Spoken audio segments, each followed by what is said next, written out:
देख रहा हूँ कि सामने देखने में आ रहा है कि माननीय साहब और उनकी पीआर टीम द्वारा जो काम कर रहा है वो बहुत बेहतरीन है। अगर इतना काम वो अगर जांच में कर देते तो हम मानते थे सेग्रेगेशन हो ही जाता। एक इंटरव्यू में मैंने सुना वो बात कर रहे हैं कि जो ईमानदार है वो तो वापस आ जाएंगे, और अगर कुछ नहीं भी आते हैं तो उनको इतना त्याग और देशभक्ति या कुछ ही नए काम या बहुत पुनीत कृत्य के लिए इतना कुछ तो करना ही चाहिए, वो त्याग की बात कर रहे हैं। तो मैं उनको बता देना चाहता हूँ, मैं मारवाड़ की उस वंश परंपरा का भाग हूँ जिसकी 13 पीढ़ियां तो सिर्फ युद्ध में बलिदान लिया है उन्होंने, समझे। तो मुझे आप त्याग का ज्ञान तो देना ही मत। अब मैं बात कर रहा हूँ कि आपके न्याय की। एक आप यहाँ राजस्थान की वंश परंपरा को तो आप क्या ही जानते होंगे, या वीरता को क्या ही जानते होंगे। मैं बात बता दूं, आपके जस्ट 100 किलोमीटर दूर ही एक महान शख्सियत जन्मी थी, इनका नाम है बलिया के बाबू साहब चंद्रशेखर सिंह जी की, जो एक्स पीएम भी है। उन्होंने एक बात बोली थी कि चंद्रशेखर एक दिन में 2 बार अपनी बात नहीं बदलता है। अरे आप कितनी बार बात अपनी बदलोगे? आप कोर्ट में स्टैंड कुछ और दे रहे हो, बाहर आके आप कुछ और कह रहे हो। कोर्ट में आप कह रहे हो सेग्रेगेशन पॉसिबल है, बाहर आके कह रहे हो सेग्रेगेशन पॉसिबल नहीं है।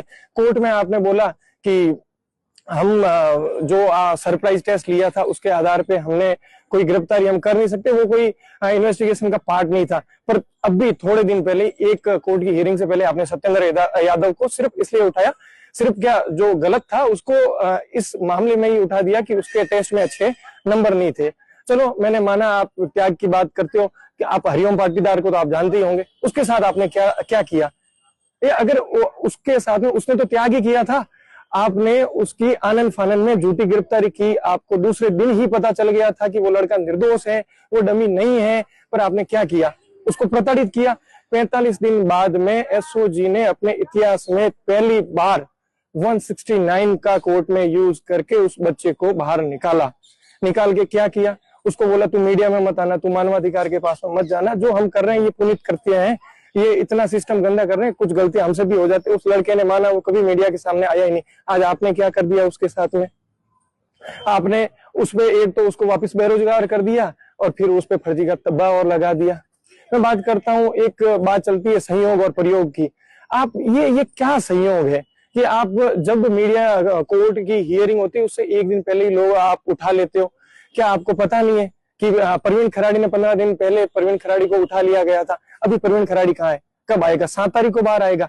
रविंद्र सैनी किसकी सह पे भागा? रविंद्र सैनी को आपने क्यों नहीं पकड़ा? मैं अब भी कह रहा हूँ, उदयपुर से एक महिला एसआईपी फरार है, उसको आपने क्यों नहीं पकड़ा? कब पकड़ोगे? वक्त का इंतजार कर रहे हो? वक्त देख के पकड़ते हो। मैं पूर्वी राजस्थान से भी 2-1 लड़के हैं, वो फरार है, उसको कब पकड़ोगे? वक्त से पहले।